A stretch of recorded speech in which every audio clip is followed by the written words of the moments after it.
Guys सबैभन्दा special कुरा दोस्रो नमन पर्ने काम भनेको घाँस काट्ने। तर मेरो जिन्दगीमा धेरै पहिलो के हो त? गोबर खाने। अनि आमा बाबाले चाहिँ घाँस काट्ने भनेपछि कान्छी छोरीलाई सम्झिने गर्न थाल्नुभयो। खतम भयो नि। अघि अघि हुनुहुन्छ अनि हामी चाहिँ हिँड्यौँ घाँस काट्न। भाइ कुमार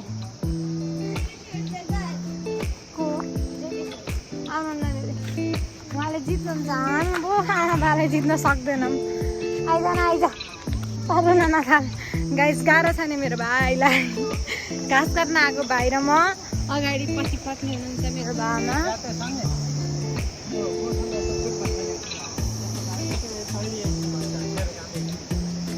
बाबा बुढा माथि चढ्नु छ के भन्नु बाबा? बुढा कस्तो छ?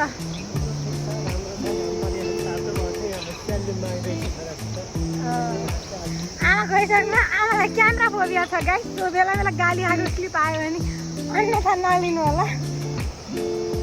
सेरुजी आमा तल गइसक्नु। म घाँस काट्न जान्छु। गाइस आज म हजुरहरूलाई घाँस काट्न सिकाउँछु, तर मसैले राम्ररी आउन्न। यो अलिक दुःखको कुरा हो। भाइ आइसक्यो।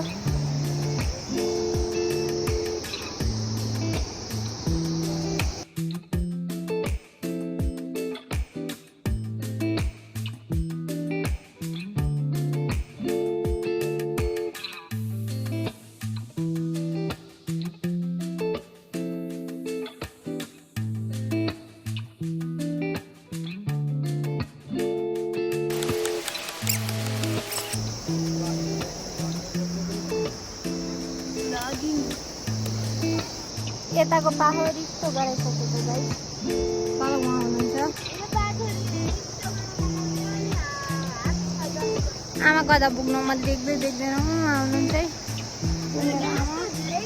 भाइ त अल्छी छ। यति दुइटा हो सुरुबाटै यही हो भ्या होइन। हामी लिमिटेड काट्दैछौँ होइन गाइस। दोकाभरिको घाँस आमाले भर्नु र मलाई बोकाउन लगाइरहनु भएको। सायद घाँस पुग्यो त्यही सोच्नुपर्छ। मैले चाहिँ धेरै काटेन आज। सिरियसली म झुट बोल्दैन। हेर न हेर देख्नु हो। ठिकै छ। आजको भ्लग कस्तो लाग्यो? घाँस काट्ने तरिका सुरक्षाको कस्तो लाग्यो भन्न नबिर्सनु होला। यहाँ चाहिँ सबैजना देखिनु हुँदो रहेछ। भाइ पनि आयो। भाइ के भनिदेऊ त घाँस काट्दा कस्तो लाग्यो? वाह ठिकै छ ल। Love you all. Bye bye. फेरि नेक्स्ट भ्लगमा भेटौँला। लाइक कमेन्ट अनि सब्सक्राइब।